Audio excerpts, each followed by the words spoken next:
Foundation was established in 1978.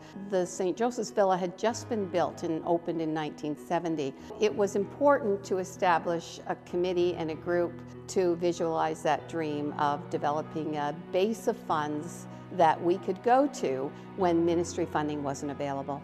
Whether it's the purchase of new beds and equipment for the units, or it's the purchase of iPods and pieces like that for music therapy, the foundation supports the residents and again improving that quality of life for both the residents and for the staff. There's a lot of people in here who need special care.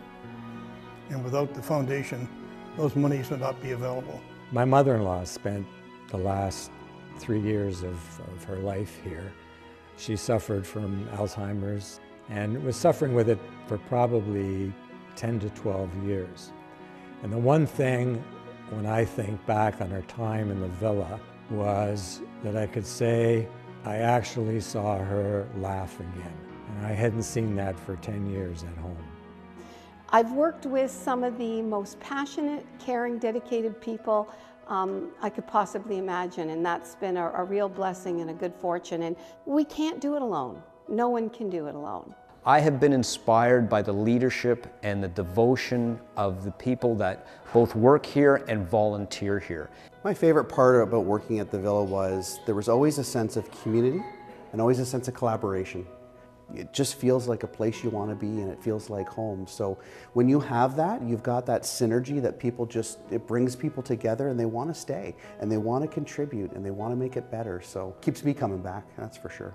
The string that ties all this together, right from the beginning, I think has been the sisters. It's their mission. When you think of the people in St. Joseph's Villa, are all the citizens that built our society, that built our area. So why wouldn't they be the ones that we would be concerned about? Because they established it for this community. It's interesting because today, even as we look to our newest campaign today for a hospice on the site of St. Joseph's Villa, we do so knowing that we have no idea where all the money's going to come from. When somebody says it's impossible, that's when we get fired up and start going. And that's what Maureen and her team have done. And that's what the team who are providing care for the residents here do, is they take the impossible things, and our motto always was, the impossible just takes a little bit longer, and never take no for an answer. But I have to tell you, it's the faith, it's the courage, it's the can-do attitude that the sisters always had. And as I age, I know that I am going to become one of the people who's going to need the kind of compassionate service that's provided here. Well, my favorite part of working with the foundation and the Villa in general is the residents. And I tell you, each time I volunteer here and I've had that interaction, and when I leave the Villa, I feel great.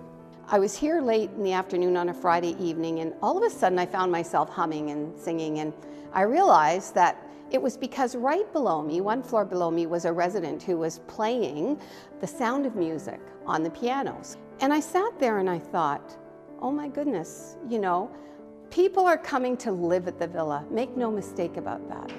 And it is our job to make sure that they have every opportunity for what they're capable of doing and embracing each and every day they're here as part of our family. And that resident will never know the impact she had on me as I left that evening. Knowing that the mission is alive and well at St. Joseph's Villa and always will be. St. Joseph's Villa is a leader in long-term care. It is an honor to serve the sick. St. Joseph's Villa is a safe, warm, wonderful place where I can live the rest of my life. I'm completely relaxed here, and it's a wonderful feeling. St. Joseph's Villa is a home away from home for our residents, and we can't do that and provide the care without the foundation support. St. Joseph's Villa is the people. They're very empathic, and they truly care about our seniors. St. Joseph's Villa, to me, is one of the most creative and innovative long-term care campuses in Ontario. I believe St. Joseph's Villa is a place that provides gracious hospitality to people who need it. St. Joseph's Villa is the face of God in the people that they care for and the people who care for them.